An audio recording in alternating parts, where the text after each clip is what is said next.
Paper चांगला गेला पाहिजे बाबा. जाणार हे पाय, या वर्षी आपल्याला भाव किती काढायची, त्यामुळे या वर्षी पोस्ट निघालीच पाहिजे. यावर्षी 100% पोस्ट निघाल. आणि इतक्या वर्षी एमपीएससीचा अभ्यास केलाय, हे शेवटचा अटेम्प्ट हा. यंदा जर पोस्ट निघाली नाही तर घरी जायचंच नाही. काय बरं, ते हॉल तिकीट, आधार कार्ड, झेरॉक्स, बॉल पेन सगळं टाकलं बॅग मध्ये. सगळं टाकलं आठवणीनं बॅग मध्ये. बरं चल येतो हा. हो बाबा, हो. ओ बाबा, बॅग राहिली ना. तू आहे सगळं जायचं. क्या? बाबा, बेस्ट ऑफ लक. धन्यवाद धन्यवाद. अहो सर, तुमचे बाबा आतमध्ये गेले ना. हा ना, त्यांचाच पेपर आहे ना. मला वाटलं तुमचा पेपर आहे. नाही हो, मी तर केव्हाची पोस्ट काढलेली आहे. बाबा कसे खूप वर्षापासून देत आहेत ना, पण यावर्षी त्यांची पोस्ट नक्की म्हणजे नक्की. एवढी कशाची खात्री आहे तुम्हाला?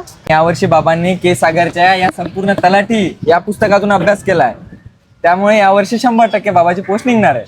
अहो ऐका, आणि ऐका तर, या महत्वाचं म्हणजे हे पुस्तक म्हणजे 25,000 पेक्षा जास्त प्रश्नांची तयारी करून घेणारा संदर्भ आहे. अहो आणि दुसरी गोष्ट, आता तलाठी जे आहे ते एमपीएससी कडे चालली, बरोबर आहे, आणि त्यामध्ये सुद्धा हे पुस्तक खूप महत्वाचं पडते. अहो मी तेच सांगायलो, मी पण त्याच्यातूनच अभ्यास करतो. हे काय? म्हणजे तुमची पण पोस्ट नक्की आहे. आमच्या बाबाची माझ्या सोबतच आहे यावेळेस. अरे वा, कॉंग्रॅच्युलेशन इन ऍडव्हान्स.